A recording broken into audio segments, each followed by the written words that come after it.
Entre développement, il n'y a qu'un seul pas, développement de l'information et développement personnel avec le coach Ina Kanouté. Bonjour. Bonjour. Bienvenue. Bonjour. Bonjour. Bienvenue. On a un jingle. Ok, on y va. Alors, coach, quand on parle de talent et ressources, on parle de l'apprentissage, de l'identification des ressources, du renforcement des ressources, et puis aussi de choses complémentaires. On va, pour nos téléspectateurs, définir donc les points clés, talent et ressources. C'est quoi un talent? Et puis, quel genre de ressources? Est-ce qu'on a un seul talent? Est-ce qu'on a plusieurs talents? Est-ce qu'on a des ressources multiples, multiformes? Dites-nous tout, coach, on écoute. Un talent, c'est une aptitude. Qu'est-ce que je sais faire? En général, le talent est inné, même s'il n'est pas toujours découvert à temps. Et c'est ce qui fait penser que nous n'en avons pas parfois. Alors les gens se posent des questions. Est-ce que tout le monde a un talent? Je pense que tout le monde a un talent. Quelquefois 2, 3 à 5 talents par personne. Maintenant, la ressource, c'est quand le talent est travaillé, qu'il est mis en valeur, que ça devient un point fort ou une ressource pour la personne qui a le talent. Et pour ça, il faudrait déjà le savoir. Alors, comment identifier son talent? Il y a beaucoup de méthodes. Aujourd'hui, il y a des talents qu'on découvre très tôt, surtout les talents qui s'expriment comme les talents artistiques. On les découvre tout de suite. Mais quand le talent est plus latent, surtout les talents de comportement, de relations interpersonnelles, les personnes ont tendance soit à les minimiser parce que c'est naturel, on a toujours su faire quelque chose, on ne sait même pas que c'est un talent, soit à ne pas savoir ou ne pas avoir l'opportunité de les mettre en valeur. Donc ça a besoin souvent d'être découvert par quelqu'un, ça peut être un coach, ça peut être un mentor, ça peut être la famille, et travailler ensuite ce talent. Quelquefois, professionnellement, on a des responsables, des directeurs qui découvrent des talents. On parle d'ailleurs beaucoup de talents en organisation aujourd'hui. Alors, découvrir un talent, c'est au fait l'apprentissage aussi. Apprendre qui on est, entrer au fond de soi-même afin d'activer notre lumière interne. C'est ça. J'aime bien ça. Il s'agit de ça. Les gens ont énormément de méconnaissance. C'est-à-dire, comme on dit, tu as un talent, tu ne le connais pas. Tu dois le connaître. Ensuite, tu dois l'utiliser, enfin, déjà le travailler, en faire un point fort. Donc, ça veut dire le cultiver, aller plus loin. Par exemple, les talents les plus connus, qui sont les talents artistiques, on verra qu'on peut avoir une aptitude à chanter. Mais pour que ça devienne un vrai talent, une ressource, il faut travailler ensuite sa voix, faire des vocalises comme on le connaît. Il faut entretenir sa curiosité. Exactement, aller plus loin, pousser les choses. Et les talents artistiques sont plus connus, mais on a beaucoup de talents comportementaux, intellectuels, que les gens voient moins. Donc c'est un peu par l'expérience, par tout ce qui se passe dans la vie quotidienne qui peuvent nous permettre au fur et à mesure de découvrir les talents de chacun et de les mettre en valeur. Alors, quand on découvre son talent, comment apprendre à vivre avec lui et puis l'exprimer concrètement? En réalité, ce qu'il y a, c'est que dans la vie de tous les jours, nous avons des expériences, nous avons tout ce qui est interpersonnel, c'est-à-dire quand nous sommes en train de travailler avec des gens, au fur et à mesure, on se rend compte qu'on a des aptitudes, comme l'empathie, comme les talents de communication. Alors, il s'agit de pousser, parce qu'au fur et à mesure, il est connu aujourd'hui que les talents de comportement font un tout petit peu le succès des uns et des autres. Donc, on a tendance à montrer aux gens, apprendre d'abord aux gens à connaître leurs talents, à leur montrer en quoi c'est important de les cultiver au fur et à mesure. Mais, encore une fois, comment les découvrir est un tout petit peu le gros problème qui se pose aujourd'hui. On fait des enquêtes. Qu'est-ce que tu sais faire? Aussi, qu'est-ce que tu aimes faire? Souvent, les talents des personnes sont liés à leur passion. Qu'est-ce que tu as toujours su faire, que tu as toujours aimé faire, et quelquefois, depuis tout petit, on les découvre. L'ancien président américain John Fitzgerald Kennedy disait « Je préfère la chance au talent ». Il a raison selon vous? Il n'a pas forcément raison. Pour moi, la chance vient se greffer au talent de la personne, à une aptitude qui est déjà là. C'est le talent qui provoque la chance. Exactement. On dit souvent que la chance, c'est l'intersection entre la préparation et l'opportunité. Il a fallu que le talent soit préparé, qu'il soit mis en valeur afin que la chance devienne une opportunité. Avec ce développement-là, c'est-à-dire que le talent, il est inné, on est avec, on vient avec, et tout le monde l'a? Disons que c'est deux familles de pensée qui se choquent aujourd'hui chez les coachs, mais je pense sincèrement que le talent est inné. Hitler. Et que tout le monde a un talent. Hitler avait du talent aussi. Beaucoup de talent. Hitler avait énormément de talent. Et là, c'est le talent, ce genre Au de nom talent de quel? diabolique. Par exemple, là, il avait un talent de communication. C'est-à-dire, le talent n'est pas diabolique. Le talent, c'est son talent. Exprimé. Il l'a exprimé autrement. Il l'a exprimé pour... vous savez, Hitler a un peu le talent qu'on a découvert chez le créateur de Mac. Comment on appelle ça? Apple. Il est décédé. Qui est décédé. Steve Jobs. Steve Jobs, oui. qui avait un talent de comment mobiliser l'esprit des gens, de comment, à la limite, les hypnotiser. C'est-à-dire, c'est un talent de communication très poussé qui leur permet, quand ils sont avec des gens, Donc qui le leur talent, permettent de les... c'est un couteau à double tranchant. Enfin, on l'utilise comme on veut. On l'utilise comme on veut. On peut l'utiliser À pour bon faire escient, du bien, on peut l'utiliser pour faire voilà, des dégâts. Justement, donc la notion de bien et de mal existe en chaque personne. On sait ce qui est bien et à nous de décider comment on utilise notre talent. Exactement. Et pour des personnes qui n'arrivent pas à déceler leur talent, comment il faut faire? Par quelle étape il faut passer? Il faut déjà poser des questions à l'entourage de la personne. Depuis très jeune, qu'est-ce que nous avons décelé chez la personne? Bien entendu, ça pose le problème de comment les gens perçoivent les talents. Par exemple, un enfant peut avoir un talent de communication poussé, mais dans sa famille, on a toujours dit c'est un bavard. Oui, et donc, il a été négativement interprété. Et donc, à la limite, il ne le prend pas pour un talent, il le prend pour un défaut. Ça me fait penser Donc, à on a quelqu'un. vraiment une enquête à faire pour pouvoir ressortir les talents cachés. Et on pose des questions à l'entourage, on pose des questions à la personne. On lui demande également, mais qu'est-ce que tu fais avec aisance? Et qu'est-ce que tu fais avec plaisir?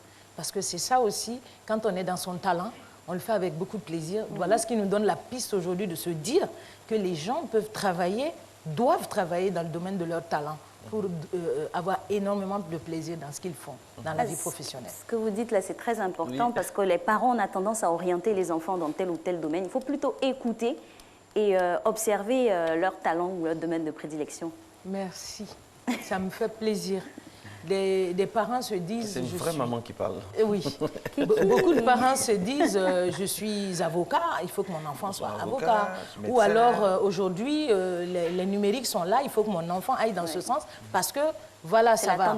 C'est la tendance. Non, nous devons orienter les enfants en fonction de leur talent et de leur passion. Et donc, je dis toujours qu'on peut être dans un domaine très intéressant quand ce n'est pas notre talent, quand ce n'est pas notre passion. On ne brille pas. Comme on peut être dans le domaine le plus banal et faire des choses extraordinaires parce que c'est dans notre talent. Et je dis toujours, il y a un cuisinier célèbre, son nom ne me revient pas, qui a des jets privés aujourd'hui, qui est riche, qui est brillant, qui est célèbre. Et je veux dire que dans tous les métiers, quand on est dans son talent, qu'on arrive à sublimer, à exceller, on fait des choses extraordinaires. Une chose est d'avoir des talents, avoir du talent ou des talents, c'est selon. Maintenant, il faut rendre ça efficient, il faut rendre ça efficace. C'est pour ça que le thème est couplé aux ressources, parce qu'un talent sans ressources n'est rien. Alors justement, coach, comment identifier les ressources en question? Disons, on n'identifie pas les ressources, on identifie les talents et on cultive le talent pour en faire une ressource ou un point fort. Très bien. Voilà pourquoi aujourd'hui, qu'est-ce qu'on fait dans une organisation? Parce qu'on en parle surtout en organisation. Plus jeune, on le détecte souvent. Mais aujourd'hui, pourquoi on en parle? Parce que la mobilisation des ressources humaines autour d'un objectif, d'une organisation, demande qu'on dise, ou on cherche, comme on dit, on focus sur les talents et comment les mobiliser. Donc, on les détecte et on les aide à faire grossir le talent et en faire une ressource ou un point fort. Avec notre milieu, on va parler de ce qui est plus proche de nous. Dans notre milieu professionnel, on n'a pas forcément les débouchés qui vont avec des talents. Je m'explique. Il y a des enfants qui sont plutôt, on va dire, turbulents, c'est comme ça qu'on les appelle. Même peut-être que le monsieur, il veut devenir cascadeur, mais ça n'existe pas. Comment on fait? C'est son talent. Disons, il est turbulent, il peut devenir cascadeur, mais il peut devenir autre chose. C'est-à-dire, dans le cadre de son talent, il peut le tourner autrement. Moi, je me rappelle, j'étais toute jeune, je rêvais de faire de la décoration. On m'a dit à l'époque, mais ça, c'est quelque chose en Afrique, c'est pas sûr que ça va payer. J'ai laissé tomber. Mais aujourd'hui, peut-être que je l'utilise autrement, dans le bien-être, par exemple. Donc, le talent peut être utilisé de plusieurs manières. Mais en être conscient est le premier pas. Ensuite, comme on dit, vraiment les cultiver et les pousser dans leur meilleure expression. Parce que c'est encore un potentiel. Comment en faire une vraie ressource. Justement, parlons de ressources. Comment renforcer ces ressources-là? Je sais que j'ai du talent. Je sais qu'il y a un quelconque talent. Et donc, je dois faire en sorte que ça devienne quelque chose d'efficace, mais que ça me fasse manger demain, je vais en faire un travail. Quels sont les secrets pour renforcer ces ressources-là? L'un des secrets, c'est tout banal, c'est de s'entraîner et de faire des formations. Je vais vous donner un exemple. J'ai un talent, par exemple, de communicateur inné. Mais ça ne veut pas dire que je dois m'arrêter là. Je dois, par exemple, prendre des cours d'art oratoire, pousser plus loin cette aptitude. Amplifier. Tous les jours, travailler. Et ça, c'est important. C'est comment vraiment je vais mettre du mien, de mes efforts, afin que ça devienne quelque chose d'éclatant. Le meilleur artiste au monde, le meilleur communicateur, le meilleur, voilà, doit toujours travailler son talent. Donc, ça demande qu'on soit constamment en apprentissage. Qu'on soit constamment en apprentissage. Je ne sais pas si c'est moi qui interprète mal, mais je comprends. Il y a des fois des gens, on ne les comprend pas. Ils sont dans leur monde, mais ils sont pétris de talent. Est-ce que c'est cette manière d'être là qui est la bonne? Ah non. On ne les cerne pas. Mais dès qu'ils sont à l'oreille, à côté de leur art, on ne les reconnaît plus. Ils sont particuliers. Un peu aussi les surdoués, ils fonctionnent comme ça. Ils sont particuliers. Oui, disons que ça, c'est assez particulier au talent artistique qui amène certaines personnes à rester dans leur bulle parce qu'effectivement, leur passion ne rencontre pas forcément la compréhension de l'entourage. C'est des cas isolés, disons. Ce n'est pas les cas les plus connus. Les cas les plus connus, en général, les talents nous amènent à savoir mobiliser les autres, à communiquer avec eux, à savoir nous comporter de manière optimum et à tirer le meilleur des autres. La majorité des talents nous amènent plutôt vers les autres. Moi, j'aime revenir toujours à la petite enfance parce que c'est graduel jusqu'à l'évolution. Pour des parents, l'entourage, comment l'on doit fonctionner avec un enfant qui a pu déceler son talent? Comment on fonctionne jusqu'à ce qu'il arrive à l'âge adulte? Pour moi, on lui donne la possibilité de creuser les choses, surtout quand on est enfant. On a énormément d'opportunités. Un enfant qui s'intéresse au sport, il a un talent, on ne sait pas. On lui fait faire ce qu'il a envie de faire. Aujourd'hui, il veut faire du basket, on l'encourage, il fait son basket. Demain, il dit non, je veux faire du foot, on l'amène. Il veut faire un peu de peinture. On l'accompagne dans tous ces délires entre griffes? On peut l'accompagner dans tous ces délires. L'enfant, c'est fait pour découvrir, pour jouer, pour explorer. Et c'est ce qui nous permet justement, à l'âge adulte, d'avoir voilà, une meilleure visibilité sur qui l'on est. Vous avez parlé tout à l'heure de connaissance de soi. Et pour qu'un enfant puisse se connaître, c'est tout ça. C'est vraiment de le laisser explorer le champ de tous les possibles. S'il y a un enfant, c'est qu'il y a un parent. Quelle est la disposition psychologique ou psychosomatique dans laquelle les parents doivent se mettre pour encadrer, déceler et faire éclore, faire pousser, entre guillemets, un talent? Être à l'écoute. Être à l'écoute, ne pas chercher à mettre les enfants dans une boîte. Parce qu'énormément de parents, c'est ça. Tu seras médecin, point.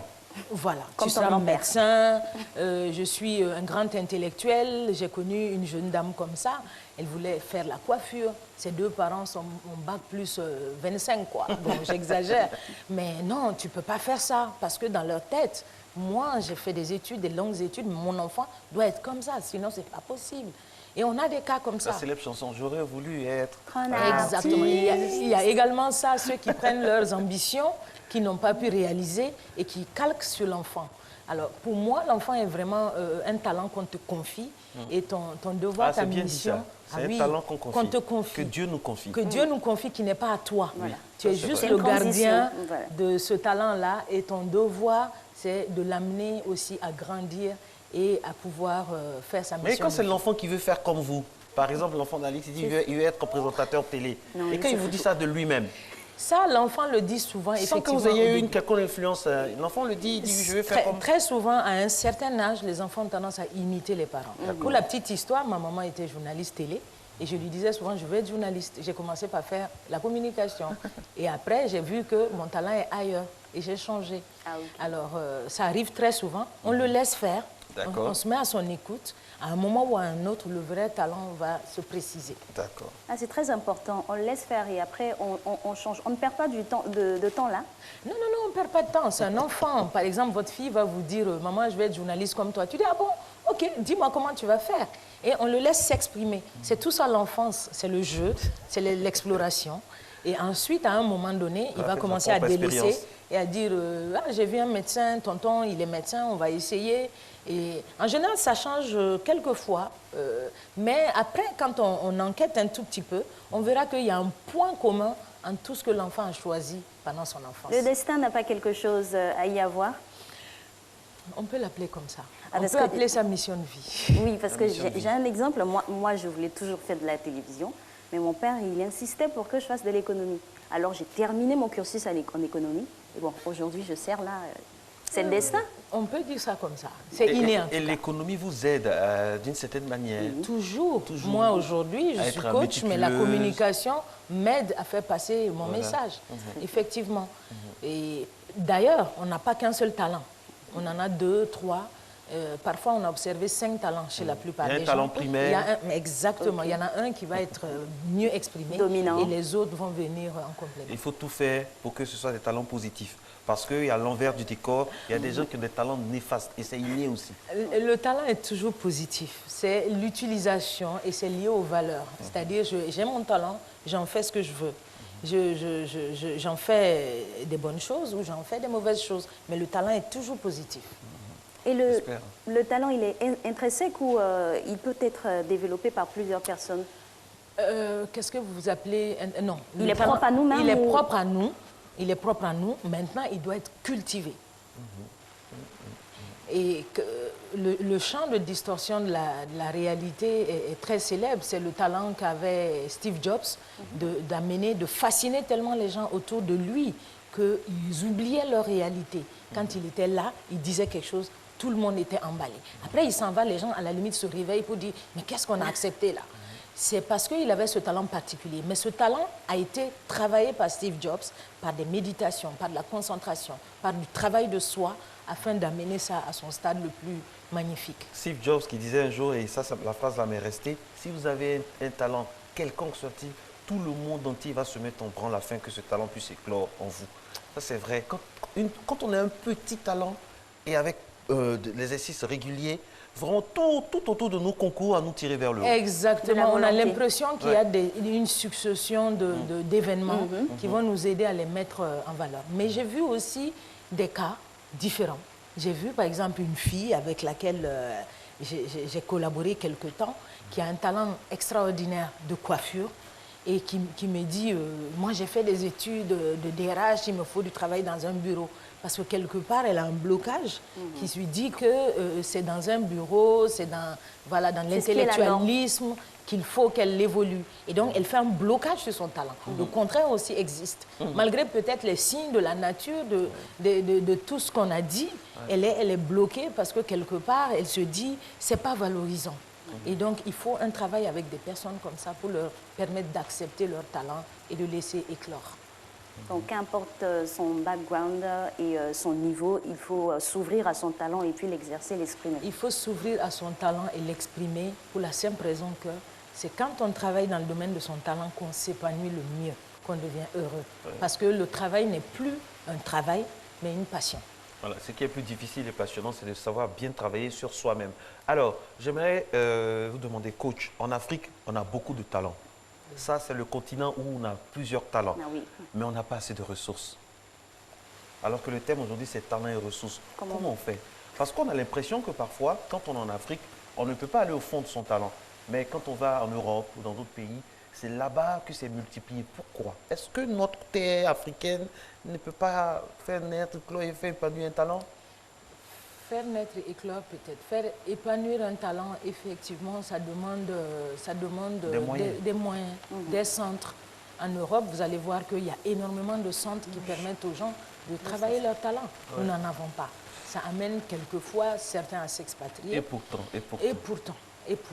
Mais disons que, je dis toujours, restons positifs. les gens commencent à s'intéresser. Ça fait 60 ans. Depuis commence... 1960, on reste positif. Mais ce n'est pas évident. C'est pas évident. Ça va venir. Oui. Ça va venir. Ça, c'est l'optimisme à l'africaine. Mais dans ce cas-là, quand on passe à côté justement de son talent parce qu'on n'a pas eu les infrastructures nécessaires ou les personnes qui viennent vers nous, voilà, notre vie devient quoi? Oui, mais vous le savez, hein, on a des cas en Afrique, des talents qui sont morts dans l'œuf. Et voilà, on devient quelqu'un en marge de la société ou on devient une personne, on s'insère quelque part, on vit sa petite vie tranquille, mais on n'a pas cette exaltation qu'on aurait si on avait pu faire éclore son talent. C'est dommage, mais ça arrive beaucoup. Même dans les pays développés où les possibilités sont là, ça arrive que des personnes passent à côté de leur talent. Et comment justement ne pas passer à côté de son talent? Il faut faire très attention.